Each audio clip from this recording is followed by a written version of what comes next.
companies don't necessarily create categories.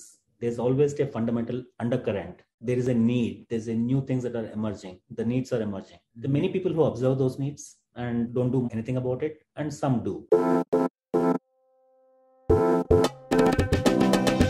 We're fortunate enough that we did something about it, and we're able to get the early adopters and early believers in terms of the funding and so on.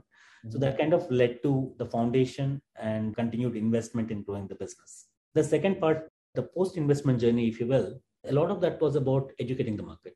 So creating a category is a lot of hard work, and a lot of that marketing money that gets spent, which generates visibility for the company and so on, not necessarily result in financial returns immediately. It's more of investment into the future. So that was a time frame, 2013, 14, 15 time frames, where there was a lot of investment in terms of creating awareness on what is customer success, why do you need customer success function, and how do you go about it, and so on. And Lincoln Murphy, as you know, is an evangelist and a thought leader. And he was one of the team that were assembled, joined Gainsight to create that awareness, education, thought leadership, positioning, and so on. There was also a time where Gainsight published the first book on customer success, and Lincoln Murphy was a co-author on that. So as the company scaled, probably I think the flywheel slowly started turning for customer success broadly.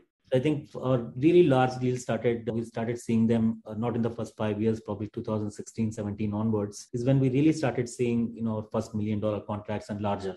So it was difficult several years in terms of, creating that awareness. We are spending all this money on marketing. How many years did it take for that customer success software to stick in people's mind? I think it's still happening as we speak right now. I mean, just creating that threshold, right? Like where people started creating job descriptions and putting it in LinkedIn profile, that's a starting point, right? So it was started in 2011, right? In 2011. And we started seeing the job descriptions starting from, trickle of job descriptions in 2012 and 2013. It kind of became gradually grow over a period of time. But there's a cutoff point, right? Would it take like 5 years? Yeah, I would say 5 years would be a fair approximation. Fair. So it's like until 2016 or so, it wasn't really happening. And how much money you guys had to burn to achieve that?